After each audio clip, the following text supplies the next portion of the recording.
దళిత CM, దళితులకు 3 ఎకరాలు, దళిత బంధు, అందరికి పోడు పట్టాలు, పతొక్కలకు డబుల్ బెడ్రూమ్ ఇండ్లు, ఉన్నకాడికి సర్కార్ కొలువులు, పేపర్ లీకులు, ఆత్రమాత్రం ప్రాజెక్టులు, ప్రగతి భవన్ ముంగట ముండ్ల కంచెలు, 6 లక్షల కోట్ల అప్పులు. ఓ ఇట్లా బొచ్చెడున్నాయి బీఆర్ఎస్ పార్టీ నుంచి పవర్ గుంజుకుంటానికి అని అందరు అనుకునే ముచ్చట. అయితే తెలంగాణను మస్తు డెవలప్ చేసినాము, అయినా మా పార్టీ ఎందుకు ఓడిపోయిందని ఒక దోస్తుని అడిగిండట రామన్న. ఇక ఆయన ఏం చెప్పిండంటే, అసూయ, ద్వేషం, ఆశ. కారోల మీద గంత కళ్ళమ్మంటే ఎవరుకున్నదో.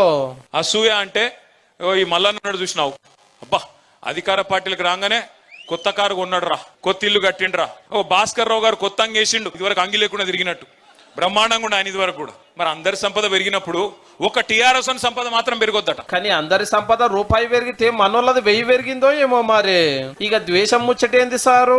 కేసీఆర్ గారు ఈ రాష్ట్రాన్ని ఆయన కుటుంబం కోసమే తెచ్చుకున్నాడు. ఆయన ఎవరిని కలవడట, అహంకారం అట, కుటుంబ పాలనట, లక్షల కోట్లు దోసుకపోయిందట, దొరలనట, దొరపాలనట అని చెప్పి ద్వేషం నిండే విధంగా కారు పల్చి కొడతానికి 3వ కారణం ఆశనట.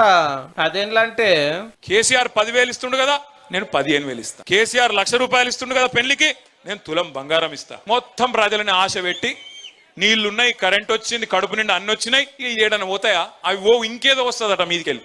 రామన్న లెక్క ప్రకారము ఎట్లా చూసినా తప్పంతా ఓటర్ దేవుళ్ళదే. అంతేగాని 10 ఏళ్ల పార్టీ లీడర్ ఏం సంపాదించుకోలేదు. ఎవరు పోయినా పెద్దసారి ఎదురొచ్చి ఎదుర్కొనేది పబ్లిక్ ఏ తిప్ప లేకుండానన్నట్టు.